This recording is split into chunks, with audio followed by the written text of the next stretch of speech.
everybody. I'm Jim Hendrick, along with Dick Crippen, and welcome to the fastest race boats in the world that'll perform here in the season opener, Key Biscayne, Miami, Florida, at the 1 2/3 Saltwater Oval at Miami's Marine Stadium. And Dick, this is anybody's battle. Yes, it certainly is, Jim. And as a matter of fact, you can hear the roar of one of the turbines behind us now as they get ready to race today.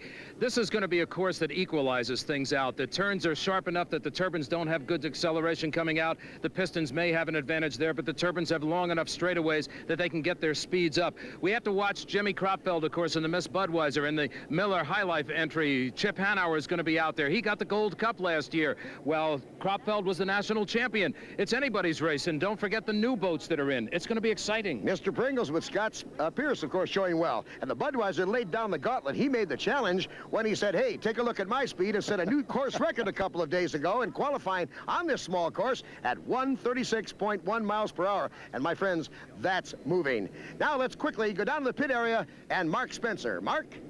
Jim, the story down here in the pits is not who's in the race, but who's not in the race. Six-time Gold Cup winner Chip Hanauer has yet to qualify, and there's only 10 minutes left in the qualifying session. As you can see, the crew is scrambling, trying to find the answer to their problems. Chip has spent most of the weekend on the end of a tow rope. All he needs to do is run 95 miles an hour. The boat is obviously capable of speeds in excess of 130. They've got to solve the problems. Will he make it?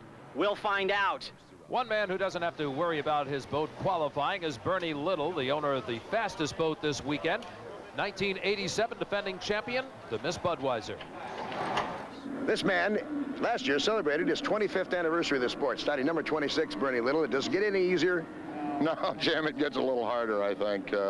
We did set a new course record here with Miss Budweiser and on our first day of qualifying, so we're real happy, and we hope to put on a very good event for our many fans here in Miami. The turbine competition is picking up, expanding. More and more turbines, faster speeds. Yeah, you just seen another one run 131 mile an hour out there testing, and they're all up in the 125, 35 mile an hour range. It's going to be the most competitive year that the Miss Budweiser's experienced. The crews are ready, the drivers are anxious. We're about to start the season, Dick Crippen. Right, and watch out for turn number 1, Jim, because all the boats are going to be aiming to get on the inside lane there. It's going to be a tight one today. We'll be back with the starting lineups for Heat 1A and 1B and all the action after this timeout.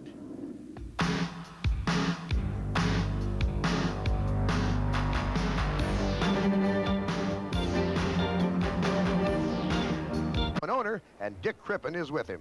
Well, there's a lot of sayings about what happened to old boat racers, but I'll tell you, this guy's back in it again. Jim McCormick, I'll tell you, you've got a Gold Cup to your credit. You've got a lot of racing wins. You've got a lot of races, period, and here you are back in it. Dick, reason I'm back in it, I knew I was missing something in my life for a long time, and last year I figured out what it was. I needed to be back in boat racing. What do you look to get out of the boat in the first race of the season? And you know it's salt water. That's number 1. Well, first thing we want to do is get qualified, which we feel like we'll do right after lunch when the course opens. We want to finish. We want to put a good show on for our sponsor, Pocket Savers Plus. They're with us here in Miami, and they're going to be with us again in Detroit. And who knows what will happen. And you never know on this, the smallest course that the racers will race on all year. It's only 1 2/3. And today, Scott Pierce has a brand new boat to be tested. Dick Crippen? It's been a long time coming for Scott Pierce. He's literally worked his way up in equipment, and Scott, now you got what has got to be considered a premier rig. Well, we believe so, Dick. Procter & Gamble and Jiff and Pringles have been tiptoeing in the sport, and they've decided to step up their participation immensely. So, therefore, we've been able to assemble, I feel, the finest team in the sport and put together this boat over the winter. It's the only new turbine boat on the circuit, has the latest aerodynamic design on the circuit, and I think we're going to be a force to be reckoned with. One of the things that you were pointing out to me earlier that I thought was so interesting was the cockpit. It's a little bit different than the other cockpits we're seeing. Well, we have a two-place F-16, a dual-seat F-16 canopy, and the other fellows are running a single-seat F-16 canopy. Therefore, I'm a lot larger than the rest of the drivers. I know it doesn't look that way on TV, but it's true. And so I have actually more headroom than they have in their single seats with the two-seat, and it accommodated my large frame. Annie and the crew built the cockpit out of plywood, installed all the gauges, all the restraints, molded seats and everything. Even turned me upside down in it and to make sure I could get out, and we got the dimensions for the door, the escape hatch on the bottom, and all that work was completed before we ever laid a piece of aluminum out for the real boat. The 8 boats that have qualified have drawn for positions, and this is the way they drew in Heat 1A. 2 turbines and 2 reciprocals, starting with a rookie driver, Steve David, who checked in the Pocket Savers Plus at 102.4. The veteran, Ron Snyder, in the whole set, Miss Madison, 108.2. The fastest qualifier in this group was the Mr. Pringles with Scott Pierce at 126.6, and the Sutphen Spirit with Mike Hansen at 125 plus. We're under the 1-minute gun. They're coming down for the start. Dick Cribbin. It's a flying start, Jim, and this is the boat we're going to have to watch closely. Mr. Pringles looks like he's going to hit it right on the line. He does. Scott Pierce coming down to that ever-critical first turn. He's going to be wide as he comes into the turn. And he's got plenty of room because there's no competition. The rest are way behind. In fact, Scotty himself was not too swift. He was about 12 seconds late to start, but everybody else was behind him.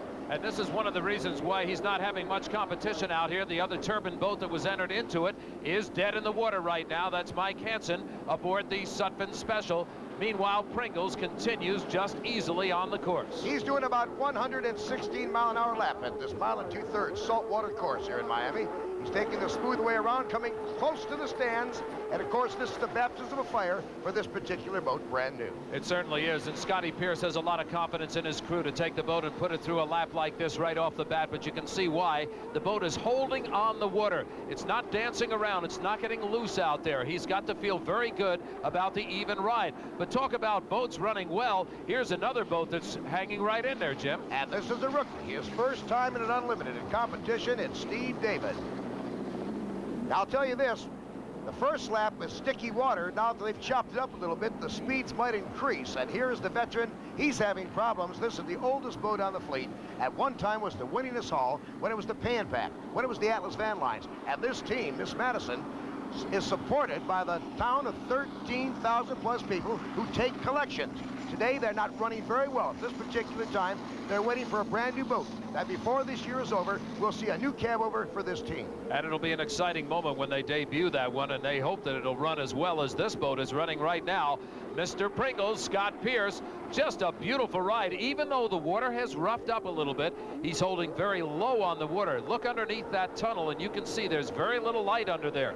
He's really steady. 123 mile an hour, my man. He's gone from 117 the first lap to 123 plus in the second lap. So I think he thinks, well, hey, I've got not too much competition. I better test it now. And he is testing it and getting a very good result. Scotty Pierce in the Mr. Pringles, the boat that had to be favored coming into this race just because of its qualifying speed. Then the other turbine boat, the Sutphen Special, went out of it and was not competing right off the start line. So Scotty Pierce has had clear water all the way. And here's the rookie doing a fine job in his first time out in Unlimited. That's Steve David, who qualified at 102.4. So it's down to a two-boat race, really, that Miss Madison is running. Ron Snyder is smart enough now just to get enough points to finish, because you get 400 points for a first place, 300 points for second, and 225 points for third. And then they take, after 1A, 1B, 2A, and B are done, the 5 most points, the 5 boats with the most points will get in the final, and then winner take all. And Jim, we got to feel good about this black boat out here now, because the Gold Cup winner of years back, Jim McCormick, is of course the man campaigning the boat, but he had a lot of help from a couple of other Gold Cup winners and a couple of other guys. Here he comes for the checkered flag, Scott Pierce, Mr. Pringles. He's got to feel awfully good at this point. Only about 9 square inches of each sponge and only half the prop ride that water. Thus, they call them hydroplanes. They literally fly across the water. And here's the point standings right now after Heat 1A. Mr. Pringles at 400, Pocket Savers Plus at 300, and Holsip Miss Madison at 225. Let's go down now and catch an interview with Scott Pierce. Scott Pierce, your first win in a new boat. How did the boat handle? It handled real good. Unbeknownst to what we've experienced here all week, we had a little bleed band problem. We had a little driver problem there at the start, so we got some work to do in the driver and the bleed band, and we'll get the thing running. Did I hear some compression stalls? Yes, for the first time this week. It's not because of the salt, though I know why, to tell the crew what's happening. First win, first time out. Is this an omen of things to come? I hope so. You know, when I won here in '85, I screwed up the first heat, and I've come back and done it again, so maybe we can go on and make a better day out of the rest of it. Temperatures in the 90s, and now in between heats, the fans enjoy the cool waters of Key Biscayne here in Miami, Florida.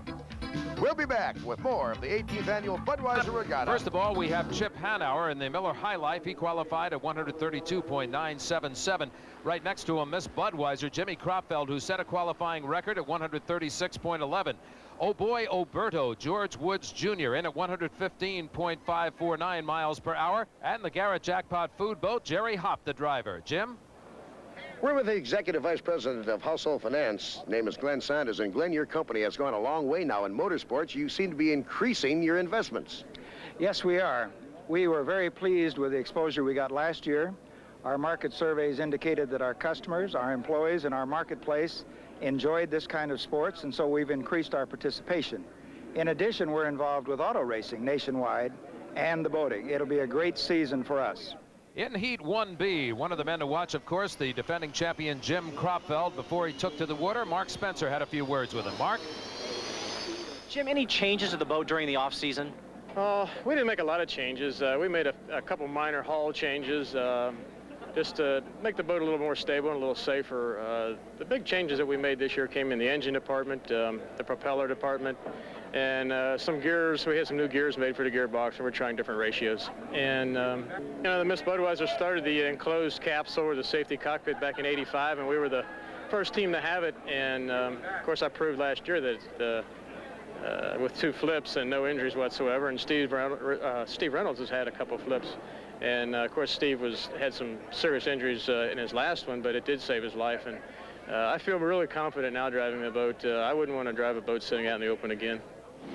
That was Jim Kropfeld, defending world champion and winner of this race last year. They're starting now. It's 3 boats heading toward the starting line. Miller High Life, Chip Hanauer. His boat would not start as they come toward you, Dick. All right, down in turn number 1, it is going to be Oh Boy Alberto, the white boat on the inside, the red boat on the outside. Miss Budweiser into turn number 2. Now it's an interesting race because remember, Oh Boy Alberto, you see right there a reciprocal engine, the turbine-powered Miss Budweiser on the outside. The boat close to the street is the Oh Boy Alberto, powered by P-51 Merlin engines used in World War II. The red boat, the Miss Budweiser, giving chase on his hip, is powered by Lycoming turbine engines in helicopters. So they're all aircraft powered. It depends on what kind. And a reminder to everybody watching that the boat on the outside will actually travel further than the boat on the inside. So right now, Jimmy Kropfeld is trying to catch up and hold even with the inside boat. If he gets the advantage of him in 1 turn, it's enough to take over the lead. As they come down to complete lap number 1 of 5, it is 120.111 miles per hour for just about both boats. They're that close. It's a tremendous race, and neck again as they come out of turn number 2. And we might mention also there are no escape routes in turns 1 and 2 here in the Miami Marine Stadium. So these drivers really have to be cognizant of where they are. And there goes the Miss Budweiser. Jimmy Kropfeld, 3-time world champion, has just taken a lead on the backstretch. He just came off like a shot right off that exit pit. And here's the jackpot with Jerry Hopp. This boat is much improved over last year, but overmatched in this race. He's going to do his job, have a little fun, and hope to get a break. If there's a surprise in the race, it's the inside boat on your screen right now, the white boat, the Oh Boy Alberto. The leader now, Jimmy Kropfeld, very comfortable in that turbine-powered boat, and you can see it kind of dances across the rough of the water there, but he's still got perfect control of the boat. Oh Boy Alberto second, Jerry Hopp now riding in third. George Woods will not give up. This is the fastest reciprocal. This boat was winning many races years ago under different sponsorships, but today, well, they have their work cut out for them against the turbines. Boy, talk about ultra-modern and ultra-high-tech, and there you see it on your screen coming right at you. Jimmy Kropfeld, he has got himself the state-of-the-art boat in the Miss Budweiser. A beautiful run for this boat. He had thought he would be challenged all day long by Chip Hanauer, but Chip Hanauer has consistently had bad luck in Miami, and it looks like it's going to continue to pursue him. I'll tell you one thing. Before this year is over, those 2 guys, Kropfeld and Hanauer, will tie up in many heat battles. Boy, you can bet on that right at this point, but look at the ride of this boat. Chip Hanauer has a great seat for watching how the Miss Budweiser is running now. He'd prefer to see it out there alongside him and at least in a battle, but right now he can sure study how this goes. Here's the checkered flag, and the winner of Heat 1B, Jim Kropfeld, in the Miss Budweiser. 111.021 as Bernie Little accepts congratulations from Mike Jones, the president of the American Powerboat Association. No better way to start the season than with a win, and there it is. Miss Budweiser with 400 points. Oh boy, Oberto in at second place, and here's your third place boat that you see on the screen, the jackpot, Jerry Hopp. The defending champion of this race, Jimmy Kropfeld, now back to the pit area. Let's go down to Mark Spencer for the interview. Jim Kropfeld, Chip Hanauer was a no-show in the first heat. Did that change your strategy any? No, it didn't change a thing. It just gave me probably a little easier ride than I thought I would have, but George Wood surprised me. Oh boy, Alberto, he was really running good. And I had a couple hard laps there with George, and before I finally got around him, I don't know what happened. I saw him kind of hook it down there in one turn, and I got to jump on him then and got ahead of him. After that, it was all over with. Well, it's not all over with. We have much more action to go in the American Hydroplane Series.